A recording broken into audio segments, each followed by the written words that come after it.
aqui no Seu Direito, que é um programa que nós falamos sobre direito, né? Todas as áreas de direito. Nós já falamos sobre direito do trabalho, direito previdenciário, vamos estar falando sobre direito agrário, enfim, tudo que está dentro do campo do direito. E, mais uma vez, estamos aqui falando com a doutora Ariane. Tudo bom, doutora? Tudo bem.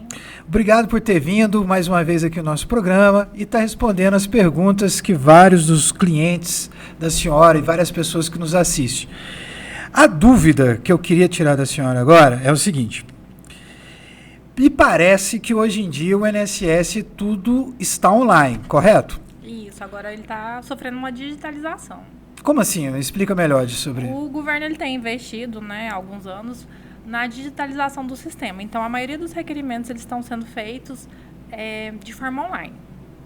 Então, hoje não tem mais perícia? Não tem que... Existem os atendimentos presenciais, mas a maioria dos atendimentos estão sendo direcionados para a plataforma digital, para o meio digital. Ok, então assim, mas vem cá, então todo mundo hoje tem que ir numa plataforma do INSS? Onde é que está essa plataforma? Qual o nome dessa plataforma? Como é que a plataforma se chama Meu INSS, né? Pode tanto ser acessada pelo navegador do computador, bem como existe um aplicativo disponível para ser baixado no Android ou no sistema iOS, para poder usar diretamente no aplicativo no celular. Mas também do navegador do celular a pessoa consegue acessar o site sem a necessidade de baixar o aplicativo.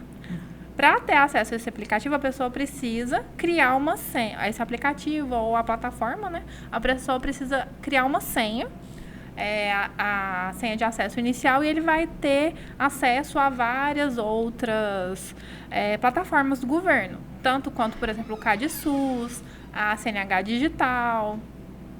Ali a pessoa consegue consultar, por exemplo, declarações de imposto de renda. É a senha Gov, a senha do governo federal. Com ela, a gente consegue... Então não é uma senha exclusivamente para o INSS. Não. Essa senha você entra praticamente na sua vida, tudo que está relacionado com você e o governo federal. Exatamente.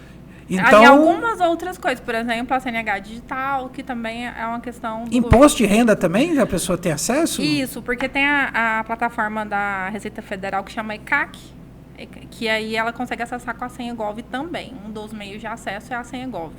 E como é que a pessoa faz para ter acesso a esse código e essa senha? Como é que ela faz para ter acesso a esse cadastro? Então, primeiro ela vai criar uma senha. A gente trouxe, né, os slides para poder ensinar o pessoal a criar a senha aqui hoje. A senhora vai ensinar, então, a criar a senha? Isso, vou hoje. Mas, doutora, assim, você sabe que eu gosto de polemizar. Não é polemizar, eu gosto de falar o que eu acho que é a dúvida de todo mundo. Uhum. Mas num país que as pessoas não têm muito acesso à educação, conhecimento, a grande maioria da população não tem um estudo adequado, não tem acesso à informática, você acha que esse é o caminho, doutora? Eu acredito que é um caminho para enfrentar as filas. Realmente o INSS ele conseguiu acessar muitos cidadãos que não têm uma agência próxima à casa. Então, vamos supor, nós estamos aqui em Aparecida de Goiânia. Aqui em Aparecida existe uma agência, mas em várias outras cidades aqui da região não existe a agência do meu INSS. Então, a agência do INSS, então, para a pessoa ter acesso ao INSS, quando era de forma física, era muito complicado para quem não tinha essa agência na sua cidade. Então, eu entendo que ele é um avanço nesse sentido. Entretanto, ele tem algumas limitações em relação à questão da pessoa realmente conseguir mexer no aplicativo, ter acesso a um smartphone ou a um computador que consiga rodar esse aplicativo e essas informações. Mas sim, eu entendo que foi um avanço, sim. Ok.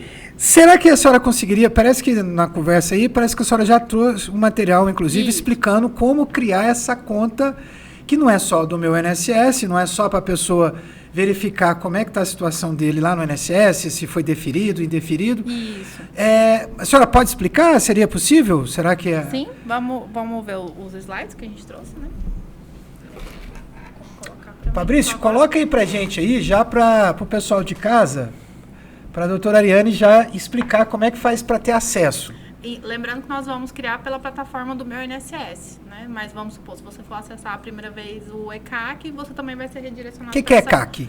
É o da Receita Federal, né? Ah, tá. Que eu tava falando. Então você pode ir para outros ministérios e ir lá criar senhas Isso, também, né? que vai Como servir para todos. Nosso foco aqui é o acesso ao meu INSS.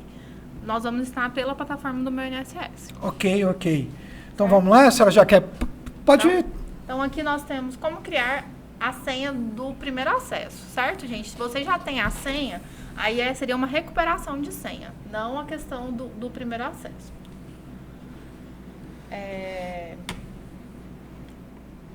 No caso aqui,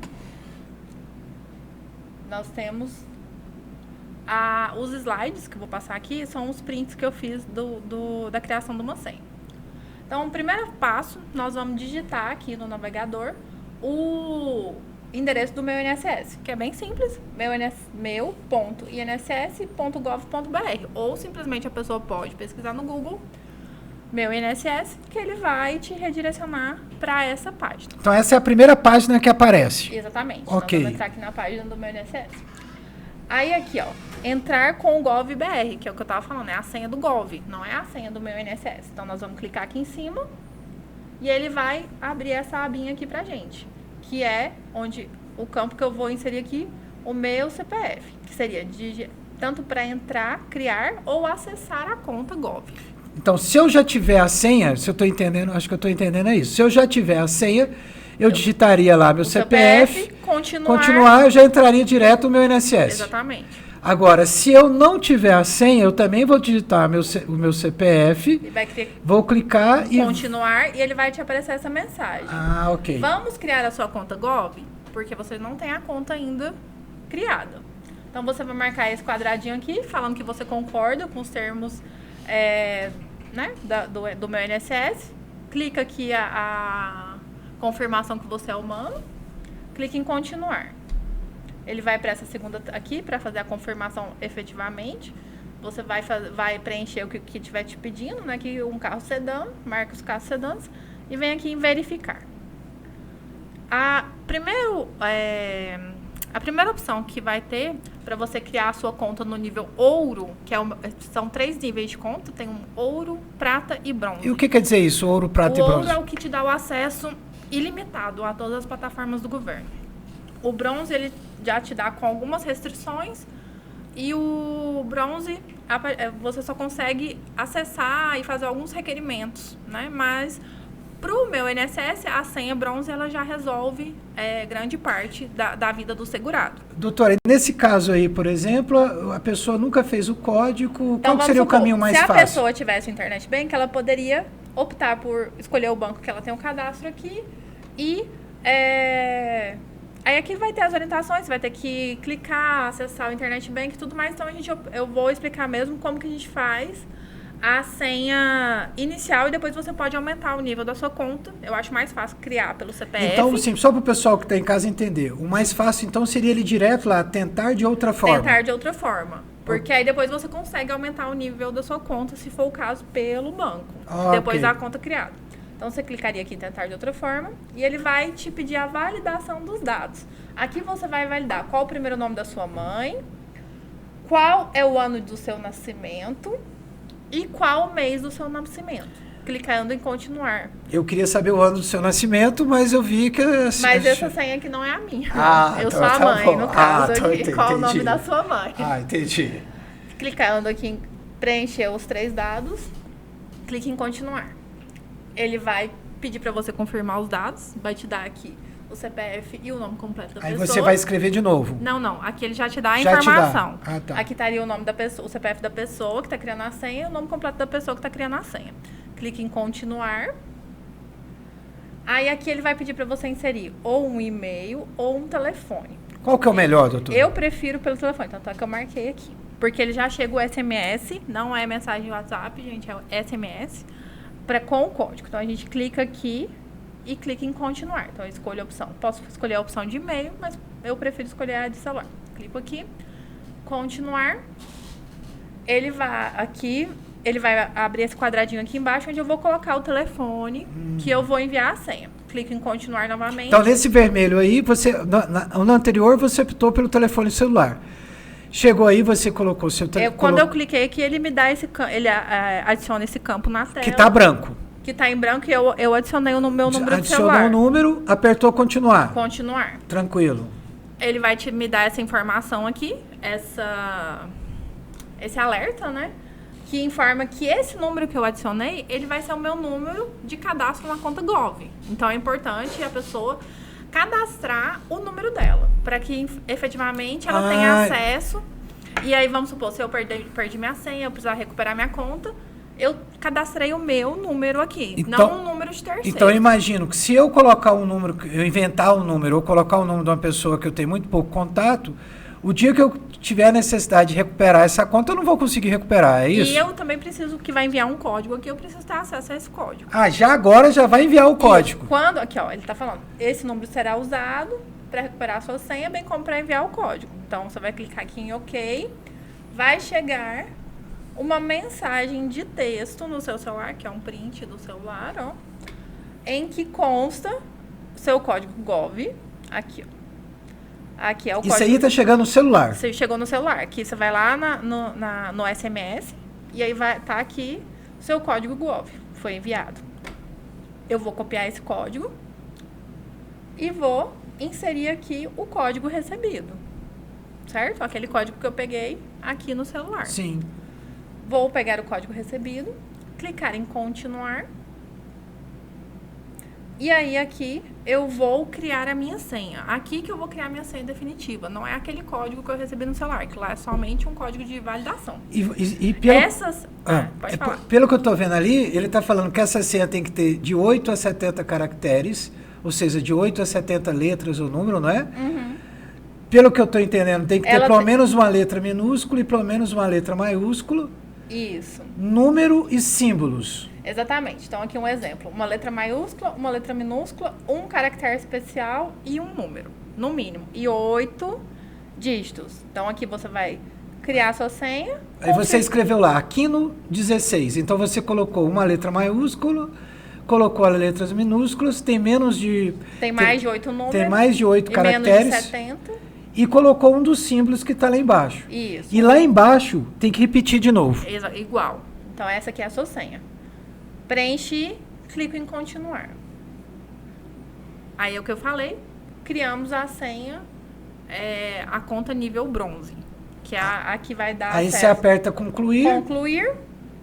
E aí você não vai estar dentro da plataforma ainda, você só criou a senha. Agora nós vamos entrar na plataforma. Novamente a gente vai, aí ele vai estar nessa tela, você vai clicar aqui, entrar com Gov. Novamente vou digitar o CPF aqui, continuar. Vou pôr a senha que eu acabei de criar lá atrás, né? A minha senha com a letra maiúscula, o meu número e meu caractere especial. Entrar. Aí, como é o meu primeiro acesso, ele também vai te pedir para cadastrar um e-mail. Então, eu tenho que ter um e-mail. Cadastrei o e-mail, tenho que enviar um outro código para esse e-mail. Enviar código. Aí, eu vou pegar esse código no meu e-mail, igual eu peguei lá no celular, e vou colocar o código aqui. Né? Validar código. E aí vai vir essa mensagem aqui perguntando se você autoriza o uso de dados pessoais. Tem que autorizar. E aí ele novamente, como uma questão de segurança, ele vai pedir para você responder 5 perguntas sobre a sua vida contributiva junto ao INSS ou não contributiva, né? Novamente autorizando o uso de dados. E aí aqui nós vamos validar, você vai responder 5 perguntas sobre a vida da pessoa. Então aqui você tem que responder de acordo com a sua vida, não de acordo com o que eu respondi aqui, tá, gente? Então nesse caso aqui, essa pessoa nunca teve emprego de carteira assinada. Porque o que ele tá me perguntando aqui, não vão ser sempre essas perguntas, tá? As perguntas podem ser alteradas. Então essas que vieram aqui para essa pessoa em que ano você foi contratado no emprego atual? Essa pessoa nunca teve um emprego de carteira assinada. Então, nunca tive emprego de carteira assinada. Continuar. Você recebeu algum benefício da Previdência Social nos últimos 5 anos? Essa pessoa nunca recebeu nenhum benefício. Não recebi benefício da Previdência Social. Se tivesse recebido, por exemplo, pensão por morte, eu colocaria aqui. Sim, recebi pensão por morte, mas não é o caso. Nunca recebi benefício. Continuar. Mais uma pergunta. Quando foi a sua última contribuição como contribuinte individual? A pessoa nunca teve contribuição, nunca contribuiu individualmente. Continuar. Próxima pergunta. Qual foi o salário pago pelo empregador? Qual foi o último salário pago? Qual ano, né? Também essa pessoa, como nunca teve emprego, nunca teve um salário pago. Selecionei a opção dela. Selecionei continuar. Aqui seria novamente. Sua última contribuição para a Previdência Social foi sobre qual salário? Se eu tivesse recebido até R$1.000, eu selecionaria aqui. Se eu tivesse recebido o salário mínimo, hoje, 1.320. Então, aqui, ó, tá entre 1.001 e 2.500. Então, esse foi o meu último salário, 1.320. Eu selecionaria aqui essa opção. No caso dessa pessoa aqui, novamente, ela nunca teve contribuição, nunca contribuiu para a Previdência Social. Seleciono, continuar. Aí usuário validado com sucesso. Continuar. E estamos aqui dentro do meu INSS. Legal. E aí dentro ele tem acesso a toda a vida dele no INSS. Isso. Todas essas informações. Eu acho que, por exemplo, consultar pedidos, né? Ele vai entrar e vai saber qual que é a vida dele lá dentro, quantidade de contribuição que ele teve. Isso. Se ele quiser pedir auxílio doença, né? Tudo através desse aí. Isso daqui. E aqui você pode fazer a pesquisa. Vamos supor, não achei o item que eu estava... Você pode pesquisar aqui também o que você pretende. Entendeu? Então, aqui a pessoa já tem a senha criada e ela já tem acesso à plataforma. Ela já está dentro da plataforma. Doutora, mas assim, até pra gente, assim, que tem uma certa familiaridade com computadores e tal, a gente está no dia a dia, assim, tem hora que parece que é meio complicado, não é não? Eu já estou há 13 anos na área, né? Então, assim, eu acho relativamente simples. Mas, caso a pessoa não consiga, né, ela tem que procurar um profissional. No caso, um advogado, para poder orientar ela melhor nesse sentido. No caso do escritório da senhora, ou aqui na advocacia, se essa pessoa tiver com dificuldade de fazer o cadastro dela, procurando o escritório de vocês, faz o cadastro? Fazemos. Até online? O cadastro online? Isso, sim, a pessoa por telefone, pelo WhatsApp. Se a pessoa tiver todos os dados, né, a gente pode fazer. Ela liga online, lá online vocês podem, do Brasil inteiro, vocês podem fazer esse cadastro. Isso. Ok. Mas eu ainda acho que é meio complicado ainda. Eu acho que seria muito legal ter uma pessoa para estar ajudando e tal. Mas eu tive uma outra advogada que veio aqui, a doutora Mariana, disse que não pode nem colocar, a OAB não deixa nem colocar o número, né? Então eu não vou nem pedir para a senhora fazer alguma publicidade nesse sentido, mas é só entrar nas redes sociais aí, procurar aqui na advocacia, que vai ter alguém que pode auxiliar em fazer esse cadastro. Isso? Doutora, agora vem cá. Tudo bem, eu fiz meu cadastro, eu estou doente. Tá? Eu estou com algum problema de saúde e tal. E me parece agora que você não precisa mais fazer a perícia presencial na frente, no médico, é isso mesmo? Não é que você não precisa. Algumas pessoas podem fazer o requerimento de auxílio-doença sem a necessidade de perícia presencial, mas aí vai existir uma perícia por análise documental. Então, pode falar. Não entendi. Por exemplo, por que algumas pessoas têm que fazer auxílio-doença na frente de um médico, fazer uma perícia que deixa, lógico, que deixa a pessoa nervosa, e tem outras que não precisam? Porque, no caso, o governo, para questão do enfrentamento da fila que está tendo, né, de análise de benefício, que o INSS está em dificuldade, ele instituiu essa nova modalidade de requerimento. Na verdade, ela já existia, ela começou na pandemia, quando as pessoas não estavam tendo acesso à agência. E aí, agora o governo aprimorou essa modalidade de requerimento de auxílio-doença por análise documental para poder enfrentar a fila. Só que não é todo mundo que tem direito. Então, por exemplo, o meu atestado médico, o meu período de afastamento, ele não pode ser superior a 180 dias. Então, é um dos requisitos. Então, se eu tiver um atestado com mais de 180 dias, não adianta... Pode até fazer o requerimento, mas o INSS ele vai conceder no máximo um período de 180 dias sem a perícia presencial. Ah, tá. Então, por exemplo, se eu tiver um atestado com mais de 180 dias, eu posso entrar com pedido de análise documental que é feita via computador, via internet, via online. Mas se eu tiver um exame lá, por exemplo, 180 dividido por 3, dá 6 meses. Então, vamos supor que eu tenho um atestado de 8 meses. Isso, pode até ser requerido, entretanto só vai conceder... Só que eu só vou conseguir 6 meses. No máximo, no máximo 6 dias. meses. Não quer dizer que porque eu tenho um atestado de 180 dias ou tenho um atestado de 6 meses, que eu vou efetivamente conseguir o período ali que o meu médico assistente está indicando. O INSS ele vai analisar e, de acordo com o entendimento dele, ele vai conceder ou 180 dias, que é o que o meu médico está pedindo, ou o período que ele entende necessário. 30 dias, 60 dias, 45 dias, né? Aí depende da análise do médico do INSS. Doutora Ariane, e como é que faz esse requerimento de auxílio-doença sem a presença de médico? Isso, deixa eu só explicar uma coisa. Pois né? não. Então, a pessoa ela tem que optar pelo melhor requerimento. Então, no caso que você deu de exemplo aí aqui, se a pessoa tivesse um atestado de 6 meses, eu não faria um requerimento de análise documental, porque é uma doença grave, eu faria um requerimento de perícia presencial, para ir diretamente na agência do INSS. Por quê? Porque corre o risco dele pegar pouco tempo. Isso, né? E aí, às vezes, não dá para usar o INSS...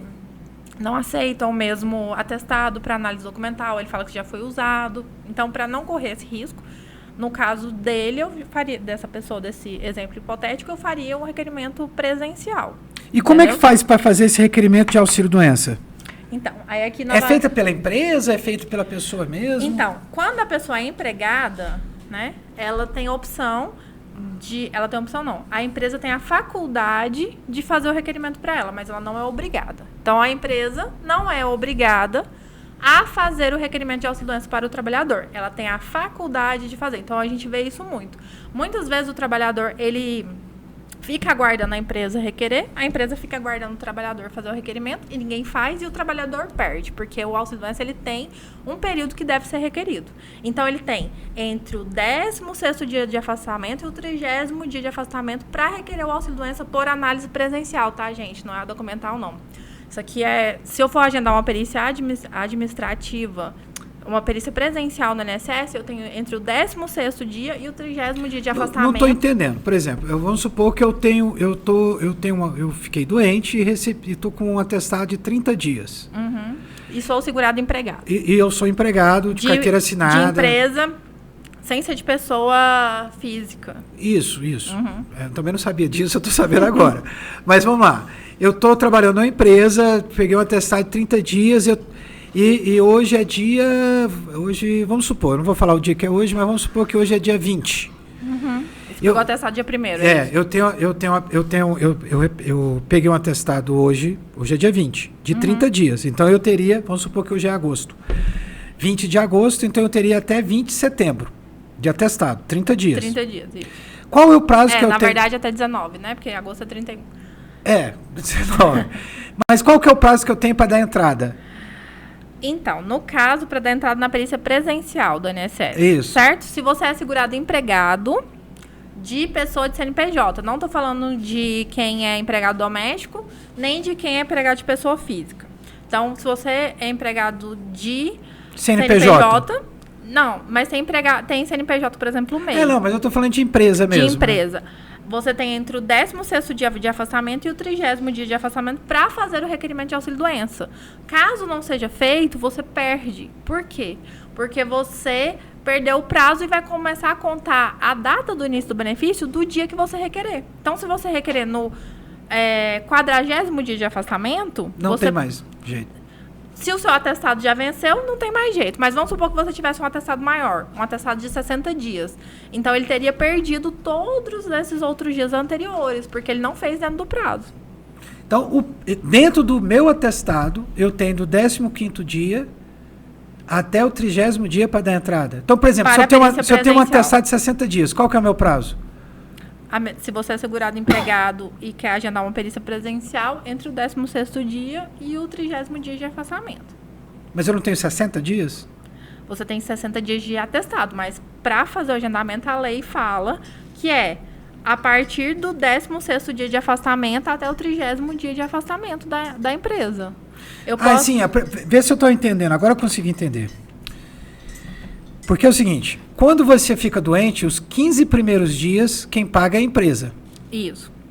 Então, nos 15 primeiros dias, se eu tenho um atestado só de 15 dias, eu me afasto da empresa, mas quem faz o meu pagamento é a empresa. Isso. Agora, se eu tenho um atestado de 16 dias ou mais, Quem é responsável por fazer o pagamento não é mais a empresa. A partir do 16º dia. Isso. Não é mais a empresa, é o INSS. Então, a partir dessa data, então, agora que eu estou entendendo, a partir dessa data do 16º dia, até o 30º dia, eu tenho que requerer, independendo do tempo que eu tenho de atestado. Se eu não fizer nesse tempo, eu não posso fazer mais.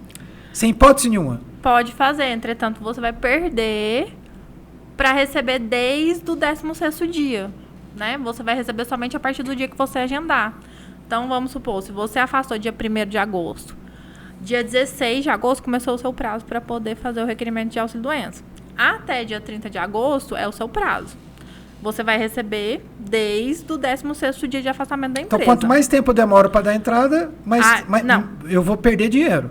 E se você requerer entre o 16º e o 30º, não tem problema. Ele vai te pagar ali desde quando a empresa deixou de te pagar. Agora, se você, vamos supor, fizer o requerimento dia 31 de agosto, que já passou do 16º ao 30º dia. Ou se você fizer o requerimento ali dia 5 de setembro, então passou o prazo. Você só vai começar a receber a partir do dia do requerimento. Entendeu? Então, entendi. você perdeu ali. Se você fez dia 5, então você perdeu do dia 16 de agosto ao dia 4 do 9. Você perdeu, porque você não fez dentro do prazo. Então, isso para perícia presencial. Então, pois é, mas é isso que eu tô falando. Então, se a gente perdeu esses dias, eu perdi dinheiro. Sim. Né? Então, imagina, eu tô falando de um trabalhador aí que recebe um salário mínimo por mês. Isso, e aí a empresa não tem a obrigação de fazer os requerimentos, gente. E aí... Vamos deixar isso bem claro, porque muita gente fica esperando a empresa para fazer o requerimento de auxílio-doença. E não é culpa da empresa, é culpa porque é faculdade da empresa. A empresa pode fazer. Entretanto, ela não é obrigada. Então, fiquem atentos a isso para não serem prejudicados. Então, vamos lá, vamos voltar aqui. Eu estava aqui na empresa, aqui, tal, trabalho aqui pro Fabrício, tal, sofri um acidente, caí, quebrei a perna, peguei meu atestado de 30 dias. Né? Como é que eu vou dar... Eu já fiz meu cadastro, já tenho minha senha no meu INSS. Isso. Como é que eu entro no INSS para fazer essa senha? Então já vamos voltar aqui pro slide. Coloca pra gente, por favor. Hoje quem está aqui nos ajudando é a Tainá. Digo-se de passagem, que é muito mais bonito que o Eduardo. Então aqui nós vamos...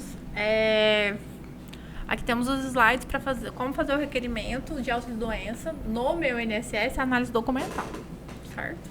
Que é esse que a gente falou, que é sem a perícia presencial. Sim. E aí, como é que ele faz? Então, agora? vamos ver aqui.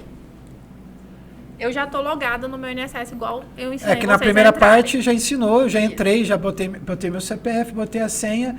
Onde é que ele tem que ir agora? Então, ele está aqui na página inicial. Então, ele vai pedir benefício por incapacidade. Marquei aqui, certo? Então, eu vou clicar aqui e ele vai me vir para essa tela. Aqui ele vai te passar os benefícios que você já requereu alguma vez na vida, né? Então, aqui essa pessoa já teve um requerimento anterior, mas não é isso que a gente quer ver.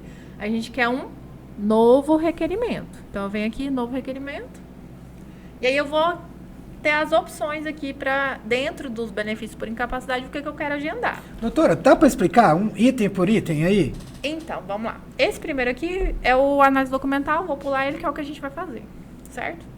Aqui, a perícia de prorrogação e transformação de espécie é quando eu já estou recebendo o benefício. Então, eu estou recebendo um auxílio-doença. Não melhorei.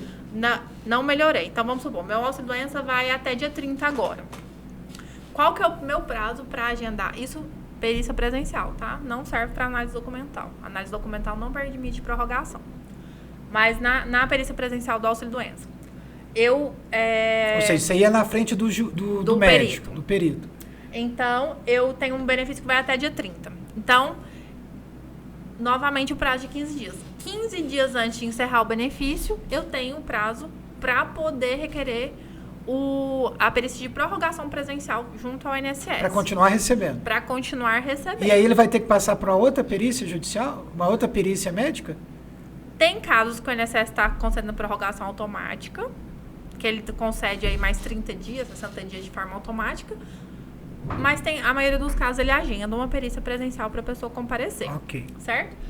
Ou transformação de espécie. O que é transformar de espécie? Eu saio de um auxílio-doença para uma aposentadoria por invalidez. Eu estou recebendo auxílio-doença, eu acho que eu tenho que estar aposentada por invalidez. Então, eu vou pedir uma perícia de transformação. Porque é o seguinte, eu tive um caso na minha família que era uma aposentadoria por invalidez. Isso parece conversa de advogado, né? Porque todo mundo que é advogado conta essa história. Está numa festa, alguém... Não, porque eu tenho um amigo, o que a senhora acha, né? Mas eu lembro disso que aconteceu. E essa pessoa tinha um direito de aposentadoria por invalidez. E eu lembro que eu estava conversando com o advogado na época e falei para ele, vou entrar então no meu INSS e pedir aposentadoria por invalidez. Ele falou assim, não, mas não pode, não tem isso. Agora tem. Agora tem. Sim, então agora, se você entender que o seu caso é de aposentadoria por invalidez, você vai aí aqui no caso, essa pessoa está... Não. Essa pessoa já está recebendo auxílio-doença. Agora, se ela quer requerer especificamente já direto a aposentadoria por invalidez, é nesse aqui, benefício por incapacidade permanente, aposentadoria por invalidez. Então, o que é a transformação de espécie, então? Eu estou recebendo auxílio-doença e quero transformar ele em aposentadoria por invalidez. Entendi. Vou transformar da espécie de auxílio-doença para a espécie. A senhora explica muito bem, porque até eu estou entendendo, se até eu entendo, qualquer um vai entender. Aí aqui, essa próxima opção é remarcar a perícia. A pessoa perdeu. Não. Também, mas aqui essa opção é antes antes da perícia. Então vamos supor, eu tenho uma perícia amanhã, eu ainda não tenho os documentos. Eu só vou ter consulta depois de amanhã. Então, para eu não ir na perícia sem documento e não conseguir o benefício, eu vou remarcar minha perícia. Eu tenho a opção de fazer essa remarcação uma única vez. Eu só consigo remarcar a perícia uma única vez. Então, se eu remarquei uma vez, eu não consigo remarcar mais. E se eu tiver que remarcar por segunda vez? Aí não tem jeito. Aí você vai ter que pedir o cancelamento do benefício e fazer um novo requerimento. Só que aí você perde a DER, né? Então, remarcar a perícia. E a outra, perícia presencial por não conformação da documentação. Aqui também, na remarcação da perícia, quando é o INSS que não atende a pessoa, quando o INSS não atende a pessoa, se ela comparecer e eles marcarem lá que foi eles que não atenderam, ela consegue remarcar por aqui também. Mas se ela perder, aí não consegue por aqui, só pelo 135. Ok. Aí, desculpa que eu te cortei, né? Mas não, mas foi para... Perícia presencial por não conformação da documentação médica. O que é isso? É depois que eu fiz o requerimento de auxílio-doença por análise documental... E aí o INSS não conseguiu analisar com os documentos e mandou você marcar uma perícia presencial para ver se você tem direito ou não àquele benefício. Então você tem que, depois que o INSS falou, não consigo analisar esse pedido por análise documental, você vem aqui e marca a presencial por não conformação da documentação médica. Entendeu? Entendi. E aí aqui aquele que a gente já tinha falado, que é benefício por incapacidade permanente e aposentadoria por invalidez, que vai marcar necessariamente uma perícia presencial. Esse aqui não tem como você fazer o requerimento por análise documental. Mas no nosso caso aqui, eu quebrei a perna, eu quero dar entrada no meu auxílio-doença. Então eu vou lá no primeiro. Por análise documental, né? Desde que só o período de afastamento não seja superior a 180 dias. Aí eu marco o primeiro. Clico aqui, ele vai te dar essa tela aqui, que é as informações. Serviço para avaliação de incapacidade para o trabalho. Aí você vai, estou ciente que durante a perícia médica será avaliado o benefício devido. Benefício de auxílio-doença ou benefício por incapacidade permanente. Porque, vamos supor, se nessa perícia constatar que a incapacidade é total, o INSS pode te aposentar. Lógico que isso é muito raro. Você vem aqui ciente, aí ele vai te dar esses dados aqui sobre o requerimento de auxílio-doença por análise documental. E eu estou vendo ali que você tem que cumprir umas regras, né? Isso, é que a gente vai ver aqui regra por regra. Então, nesse caso, se você... As regras para você apresentar a documentação, no caso de não ter uma perícia presencial na frente lá do médico. O que tem que ter, doutora? Para análise documental, o documento tem que estar legível. Então, primeiro ponto, eu esqueci de falar isso. Antes de você fazer esse requerimento, você vai tirar foto no seu celular ou vai escanear seu documento de identificação e do seu atestado médico e dos exames que têm relação com a sua doença. No caso, o documento de identificação seria a carteira de motorista, carteira de identidade. Isso, documento com foto. O atestado e o que mais? E se você tiver exames relacionados a essa doença. Exames, certo? Tá. Então, antes disso, já está com isso tudo tirado foto no seu celular. Então, essa foto tem que estar legível. Então, vamos supor, se a foto ali está borrada, está tremida, o INSS não vai aceitar aquele documento. Então, imagina que você tem que tirar a foto, que vai ter um momento aí que eu vou ter que mandar essa foto, esses documentos para o INSS. Então, para análise do documento médico, ele deverá estar legível e sem rasura. Ou seja, se o documento tiver uma rasurinha, sei lá, o médico escreveu uma palavra errada. Se ele tiver uma rasura, ele já não serve. Eu vou fazer uma pergunta. Eu dei aula há muito tempo, eu sempre falava que não existe pergunta cretina ou burra, mas existe. E essa eu acho que é uma delas. Mas vamos lá, vou fazer. Essa legível não tem nada a ver com a letra do médico, tem? Porque tem uns médicos que tem uma letra que não dá para você ler. Se o INSS não entendeu o que está escrito, aí já é critério. Não tem como eu responder isso, porque isso é muito critério do médico. Mas se não der para ler o atestado... Então, se for uma letra de médico mesmo, aquela legítima, aquela que a gente só só consegue entender o ponto final... Mas provavelmente o perito que é médico, ele também consegue entender Não, eu duvido. Eu vou falar uma coisa para você. Minha letra é horrível. Tem dia que eu não entendo minha letra. Então, assim, é importante, né? O atestado tá bonitinho, dá pra entender o que tá escrito ali, né, gente? Aí, então, tem que ter... O que tem que ter lá, né? Então, vamos lá. Então, tem que ter a identificação do requerente, ou seja, a identificação da pessoa que tá pedindo, a data da emissão, então, o atestado ele tem que ser datado. Então, vamos supor, o médico esqueceu de pôr a data. Então, não posso pedir por aqui, vou ter que pedir a presencial. O período estimado de repouso necessário, que é o que eu tava falando. 30 dias, 180 dias, né? O período que o médico entende que você tem que ficar afastado.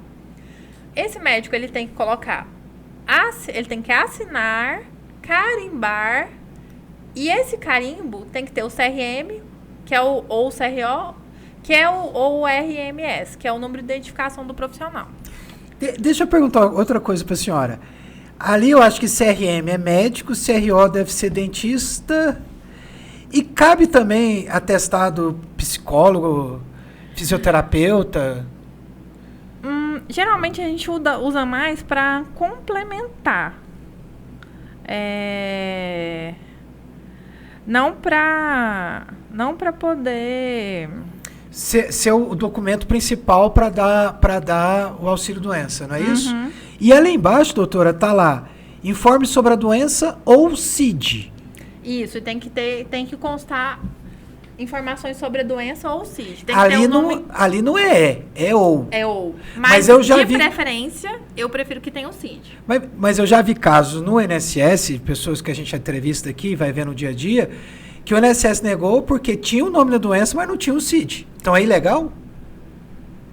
Mas é mais fácil você fazer um negócio. Pedir para o médico colocar o CID para não...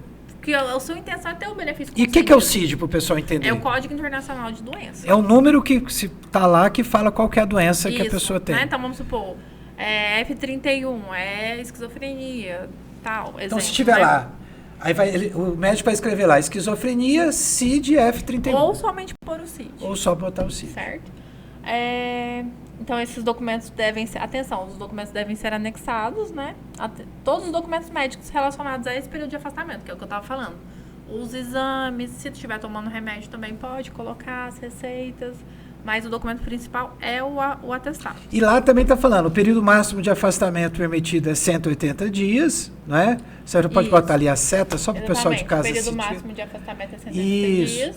Não permite recurso. Então nesse caso não tem recurso? Não, se o INSS não aceitar, o que ele tem que fazer? Entrar de novo. Não, ele tem que agendar aquela perícia presencial que a gente falou lá em cima. Ele tem que agendar aquela perícia de...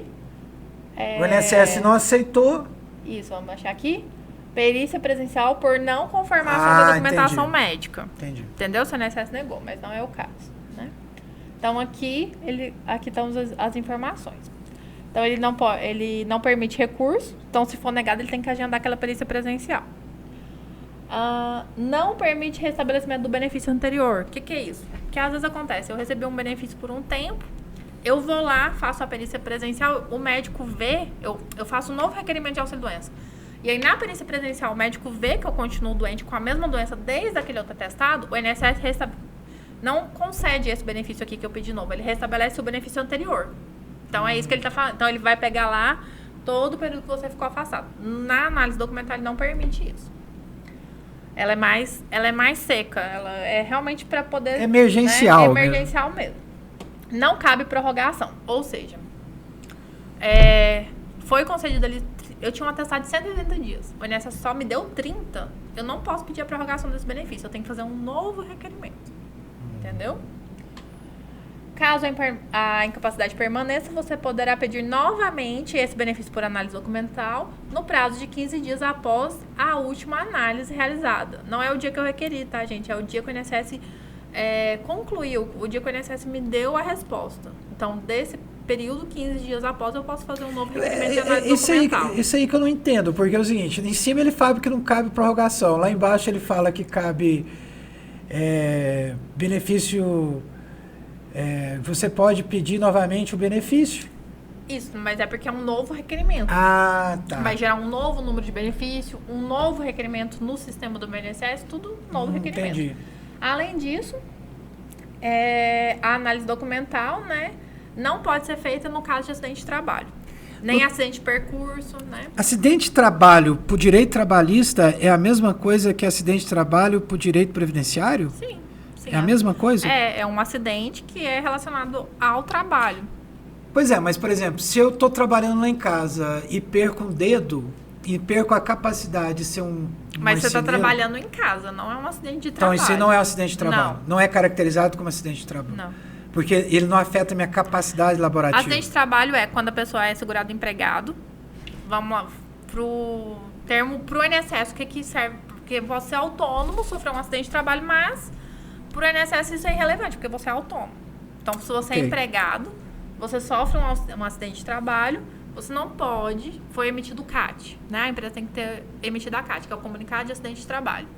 A empresa tem a obrigação de emitir a CAT, a empresa não pode se excusar, se eximir de emitir a CAT para todo e qualquer acidente. CAT, né? É aquele documento que confirma... Comunicado de acidente de trabalho. E se a empresa... Tem empresa que se recusa, ela é obrigada, é por lei, mas ela não dá. E aí? O trabalhador já tem a opção de procurar o sindicato para tentar fazer essa emissão pelo sindicato ou no dia da perícia. Só que aí também é uma perícia presencial. Na perícia por análise documental, ele não pode fazer isso. Mas no dia da perícia, se o médico tiver elementos que comprovem que se trata de um acidente de trabalho, ele muda a espécie de auxílio-doença normal para auxílio-doença acidentário.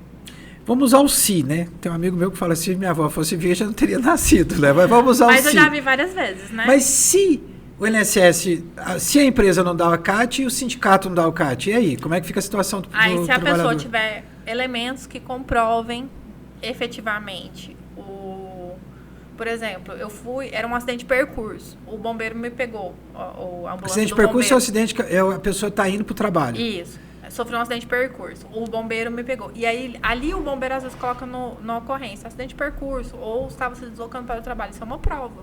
Ou às vezes na ficha de atendimento ali do hospital, quando você chega, eles colocam acidente de trabalho. Mas isso aí na via administrativa. Lógico que a pessoa tem a opção de entrar com uma ação trabalhista, mas aí já não é da INSS, pedindo o reconhecimento do acidente de trabalho. A senhora também faz ação trabalhista? As duas áreas são muito próximas. É o direito social, então a gente trabalha com essas direito duas social áreas. também. Sim. Ok. Aí, por exemplo, a gente perdeu tempo aqui só para explicar para o pessoal tudo isso que está escrito aí. Mas normalmente a pessoa já iria ali, apertar e avançar. Avançar. Aí ele vai te dar esse formulário aqui para fazer o preenchimento. E aí são várias coisas que a pessoa tem que preencher aqui, né? Então, aqui primeiro, vai ter aqui os seus dados certinho, né? Seu nome, seu CPF. Aqui a pessoa vai inserir o número de celular dela. É legal inserir o número de celular, por quê? Porque quando tiver alguma movimentação no processo, eles vão mandar um SMS para o seu celular. E também é legal inserir o e-mail pelo mesmo sentido. Que quando tiver uma movimentação, você vai receber um e-mail ali. Aí ele vai te perguntar se você aceita acompanhar o requerimento pelo meu INSS ou pelo 135. É bom marcar que sim, que aí eles vão te mandar essa documentação. Além disso, ele vai te perguntar se foi acidente de trabalho. Tem que ser não, senão não vai para a perícia documental. Ok. Aí ele vai continuar aqui. Foi acidente de trabalho, marquei não, né? Aí ele vai te dar esses avisos aqui sobre o que a gente já conversou lá atrás. E aqui ele vai te perguntar a data da emissão do documento médico. É que é a data que o médico emitiu o atestado. Então, fictamente, 1/10/23. Documento médico a ser analisado. Aí aqui é tipo para ter mais uma segurança que realmente você está anexando o documento de acordo com o que a lei está falando. O atestado, ele tem o início do repouso, né? Que é o dia do... Ele tem que ter o início do repouso. Sim, que é o dia da emissão. Clica aqui em... Aí você vai rolar essa telinha aqui mais para baixo. Ele vai continuar aqui no formulário. O documento médico analisado informa o início do repouso? Sim. Aí aqui ele vai te pedir para selecionar a categoria de trabalhador. Se você é empregado, se você é empregado doméstico, se você é segurado especial, ou seja, quem trabalha na roça em regime de economia familiar, se você é desempregado, se você é contribuinte facultativo. Facultativo é aquele que não trabalha, ele só vai contribuir se ele quiser. Estudante, tipo estudante, dona de casa. Isso. E o contribuinte individual? É o autônomo. Ah, tá. Né? E o desempregado é quem já teve recolhimentos. Trabalhador, tá o que é o trabalhador avulso, doutora? É o trabalhador que ele geralmente tem... existe muito em portos. Tipo chapa. Isso, que ele tem tipo um sindicato que pega o serviço e redistribui esse serviço. Eu já vi isso, tipo assim... Ele trabalha por conta própria, mas quem vai passando o trabalho, por exemplo, qual que é o navio que ele entra, quantas saca, é o sindicato. Isso. Então, esse aí é o trabalhador avulso. Isso. Aí, no caso o pescador também entra como o quê? Como segurado especial? O pescador? Pescador? Pescador artesanal? É, o pescador artesanal? Sim, segurado especial. Tá. Então, vamos aqui. Seleciona a opção, né? No caso aqui... Se eu selecionar a opção de empregado, aí eu vou ter que preencher esses 3 dados aqui. Se eu selecionar a opção de contribuinte individual, desempregado, ele não vai pedir esses dados. Mas no caso, caso eu tenha carteira assinada, eu seja empregado ou empregado doméstico, eu vou ter que preencher esses dados aqui. Que é o DUT. Que é o DUT? Data do último dia trabalhado. O último dia que ele... que ele compareceu ao trabalho. Compareceu ao trabalho. Isso. O CNPJ do empregador ou o SEI, que é o cadastro de obras, né? Então, não é um ou outro, O que é cadastro de obra, doutor? É um cadastro que a empresa faz, né? Ela não tem um CNPJ, ela faz esse cadastro para poder ter aquela obra temporária. Ah, entendi. Entendeu? Por exemplo, eu estou construindo uma casa, eu não tenho CNPJ, eu vou criar um cadastro temporário. Isso, aí é o SEI ou o CNO, vai estar lá na sua carteira. Okay. Ou vai estar esse CNPJ, ou vai estar o SEI ou o CNO. Desço mais um pouquinho. Desculpa. Isso. Aí vai estar lá na sua carteira o SEI ou o CNO ou o CNPJ do empregador. Você vai continuar rolando a barra aqui. E aí você vai... Aqui eu marquei só a opção, só para a título de exemplo, se a pessoa fosse contribuinte individual. Tá vendo aqui que ele já te passa aqui pra tela, não pergunta mais nada? Uhum. Entendeu? Porque isso aqui é somente para trabalhador empregado. Entendeu? Então, vamos supor, se eu for contribuinte individual... Autônomo, eu não vou fazer isso. Ele não vai me pedir, ele já vai dar aqui para a parte de anexar os documentos que eu tinha falado para a pessoa já deixar organizado, digitalizado. Então, aqui você vai clicar aqui. Você está no celular, você vai apertar aí... Clicar aqui em mais. Ele vai mandar você lá para... Aí ele vai abrir essa abazinha, vamos dizer assim, e você vai clicar aqui em anexar. Quando você clicar em anexar, ele vai lá pro que está anexado no caso aqui no meu computador ou no seu celular. Então aqui eu vou pegar o documento, abrir e ele vai estar aqui, ó. Tá vendo aqui? Ele foi anexado. Ele veio aqui pra cá. Aí eu vou clicar aqui em enviar. Aí você vai pegar o outro e vai fazer a mesma coisa. Isso foi o documento de identificação. E lá já apareceu lá embaixo falando que tem um documento. Que ele entrou aqui. Aí eu vou fazer o mesmo procedimento com os documentos médicos. Vou clicar, ele vai vir aqui, eu vou anexar, vou enviar e ele vai aparecer aqui embaixo. Quando eu tiver anexado todos os documentos, eu vou clicar em avançar. Aí ele vai te pedir para escolher a agência responsável. De qualquer forma, ele te pede. Então, você vai jogar o CEP da sua localidade e colocar continuar. Então, onde está aquela seta vermelha em cima é o CEP. O CEP. E aí ele vai te mandar para o INSS mais próximo da sua casa. Clicou continuar. Aqui, o mais próximo é a Aparecida de Goiânia, daquele CEP ali. Então, eu vou selecionar a agência que eu quero. Aqui, no caso, eu quero a de Aparecida, mas pode ser Senador Canedo, Anápolis, Goianira. E tem outras aqui para baixo também. No caso, eu vou selecionar a de Aparecida. Você vai apertar. É a que tá coloridinha, tá vendo? A que tá selecionada é a colorida. Avançar. Aí aqui, ele te pede para escolher a instituição bancária que você vai receber caso o benefício seja concedido. Isso já é o INSS que já te informa. Isso, ele está te pedindo. Então, eu vou escolher o município que eu quero receber. Na verdade, o município não. Ele já vai me dar o município porque eu escolhi. Aparecida de Goiânia. E aqui ele vai me dar... As agências. As agências que eu tenho interesse. Não precisa ser a agência que eu tenho conta. Não. Pode porque, ser de qualquer forma, agência. o INSS ele vai criar uma conta para te pagar esse benefício. Tá. Entendi. Aí aqui eu vou escolher a agência. Ele vai me dar o endereço aqui da agência. Mesmo se eu não tiver conta, ele vai me dar uma agência. Isso. Vou escolher a agência. Vou clicar aqui, ó. Vou escolher aqui, escolher aqui. Aqui é o banco, tipo Itaú, Caixa, sei lá. E aqui é o endereço desse banco. Quais, vamos supor, eu tenho um aqui nesse bairro, outro no outro bairro, entendeu? Então eu vou selecionar. E aí eu vou quando eu selecionar, ele já vai vir para essa página aqui, ó. Ele já vai vir aqui com os seus dados para você confirmar. Ele já está falando a agência, que é isso, aí, setor. Aí ele vai... Isso, aqui já vão ser seus dados, né? Os dados do cliente, da pessoa, o nome completo, o número do protocolo, a data da solicitação, o nome da pessoa, o CPF, tudo certinho, o e-mail, o telefone que ela cadastrou, as perguntas que você respondeu, ele vai estar aqui também, você confirma se está respondido certinho, porque às vezes quando a gente vai preencher, se a gente, sem perceber, a gente muda às vezes o que está respondido lá. E aí, gerar comprovante. Pronto. Ele vai baixar aqui, né? Vai gerar o comprovante, ele vai baixar aqui nos downloads. E aí ele vai te dar esse PDF aqui, que vai ter o comprovante de protocolo, vai ter o benefício que você requereu, os dados da pessoa. O dia que você tem que apresentar, tem a hora? A hora eu acho que fica aqui em cima, ó. Aqui tá. Junto. Aqui, ó, 15/9. Tá. E aí vai ter aqui a data de entrada, o protocolo do requerimento, é o número que vem aqui. E doutora, é importante a pessoa guardar esse documento, porque ele pode chegar lá na agência e a pessoa falar que não está agendado. Mas nesse caso não tem agendamento, é uma análise documental. É lógico. Isso aqui é só para poder ter o comprovante, às vezes para mandar para a empresa, alguma coisa assim, né? Mas de qualquer maneira é uma comprovação que ela fez o requerimento, né? Exatamente. Vai que teve algum erro lá e a INSS entende que não teve.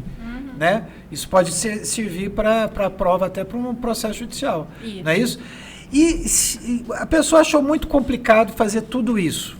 Lá vocês também fazem no escritório? Sim, nós fazemos. Temos esse serviço lá no escritório. Mesmo, por exemplo, a pessoa está lá... Hoje em dia tudo é online, né? Sim, a maioria dos clientes, né, prefere o atendimento. O cara está lá em Cabaceiras, na Paraíba. Ele pode mandar um WhatsApp lá para você e tal, não sei o que, você cadastra ele, escolhe para ele e manda para ele. Não tem problema nenhum e você pode fazer esse serviço. Sim. Correto? Então, qualquer pessoa do Brasil pode procurar o escritório que vocês fazem, dão entrada no auxílio-doença para a pessoa. Sim. Se ele tiver dificuldade. Esse e outros benefícios do INSS. Agora, me tira uma dúvida aqui. Esses dias eu estava entrando como eu estou fazendo muito programa de direito, é lógico que quando você vê alguma coisa de direito, você para ver. E o ministro o ministro da Previdência estava falando de uma coisa que eu até anotei aqui, é Atestmed. Doutora, o que é esse Atestmed? Eu achava que a Atestmed era a mesma coisa que o auxílio-doença não documental. Não, na verdade, o que você estava falando no começo, né?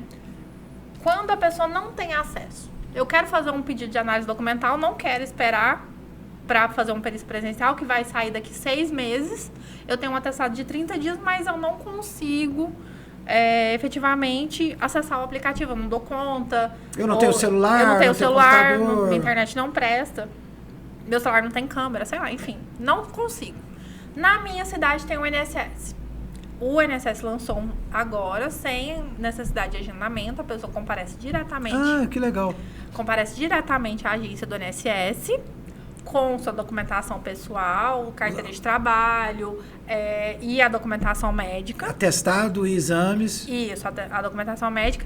E vai fazer esse requerimento de análise documental... Na agência. Na agência. Sem precisar agendar. Sem precisar agendar. E eles são hoje o funcionário do INSS é obrigado a fazer esse atendimento? Desde que ele chegue lá no horário de atendimento, né? Porque cada agência tem agência que funciona das 7 às 13. Sim, ele chegou lá no horário de atendimento. Ele é obrigado a fazer? Sim, se ele tiver todos os documentos. E se o atestado tiver de acordo com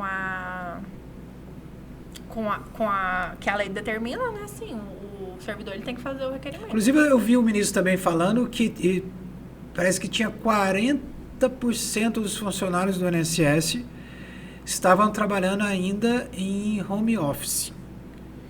E parece que ele falou que não quer mais ninguém trabalhando de home office. É para todo mundo ir para as agências, inclusive com a perspectiva também agora de concurso, né? Um concurso grande que vai ter para médico perito.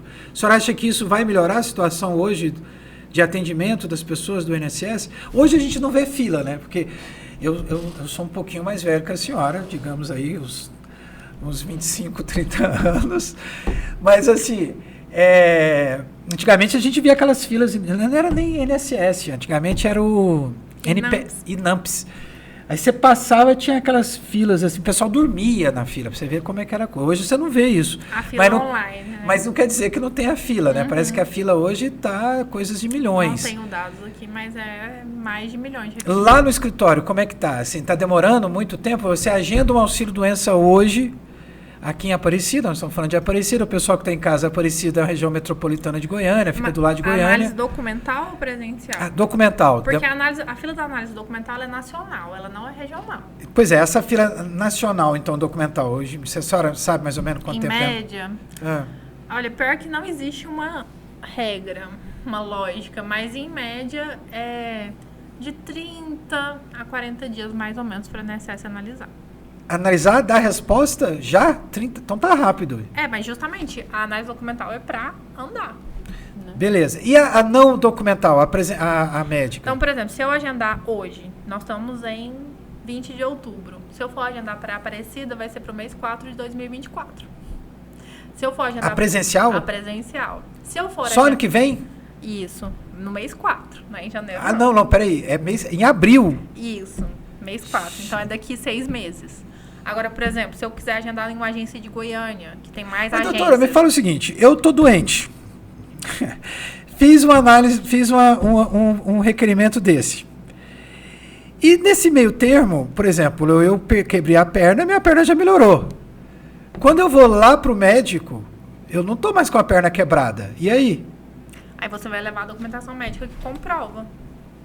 E se nesse meio termo eu tiver uma outra doença e melhorar? Também é a mesma coisa? Aí é um outro requerimento que a pessoa tem que abrir, né? Mas assim, se for a perícia presencial, o médico consegue analisar tudo. Ele pode analisar tudo. Ok. Doutora, então, vamos lá. Então, a senhora do Aquino Advocacia, está até com o uniforme, imagino que deve ter saído ali do escritório e ter vindo para cá e tal, está até com o nome. Então, a pessoa que tiver com... Se a pessoa for negada, foi indeferido, aí ele procura um advogado? Ou ele entra com recurso dentro do INSS? Qual que a senhora acha que é o melhor? A análise documental não cabe recurso, né? Mas se for presencial? Olha, eu não gosto muito de recurso para auxílio-doença porque demora muito. Demora muito para a INSS analisar. Recurso administrativo dentro do INSS. Então é melhor entrar na justiça. É uma opção.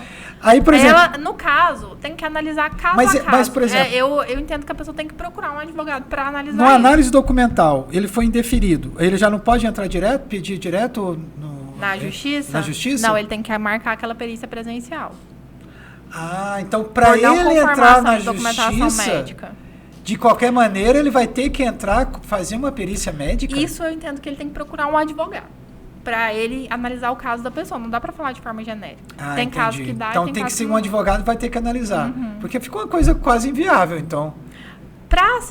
Essa questão de análise de viabilidade de processo judicial, aí eu entendo que tem que ser uma análise pessoal do advogado. Então, o ideal é procurar um advogado para ele te informar quais são os seus direitos, se vale a pena ou não entrar na justiça ou pedir um novo requerimento. Seria isso? Isso. Ok. Acho que nosso prazo aqui foi ótima aula, eu aprendi. Né? Muito obrigado por ter vindo mais uma vez. E quer alguma consideração final? Quer fazer alguma coisa? Falar alguma coisa para o pessoal? Não, só agradecer a oportunidade para poder passar as informações para as pessoas e orientar sempre a procurar um advogado. Volta de novo, que a gente vai estar cheio de dúvida. Eu acho que até dá para voltar para explicar as outras, como entrar com pensão por invalidez, beleza? Sim, ok, obrigado. Ok, então obrigado por ter vindo, tá? E qualquer pessoa que tiver com dúvida, tiver com dificuldade, pode procurar o escritório aqui da doutora. Não vou falar o nome, né? Não vou falar o nome aqui, mas se quiser procurar, fique à vontade de procurar, tá bom? Obrigado, até a próxima.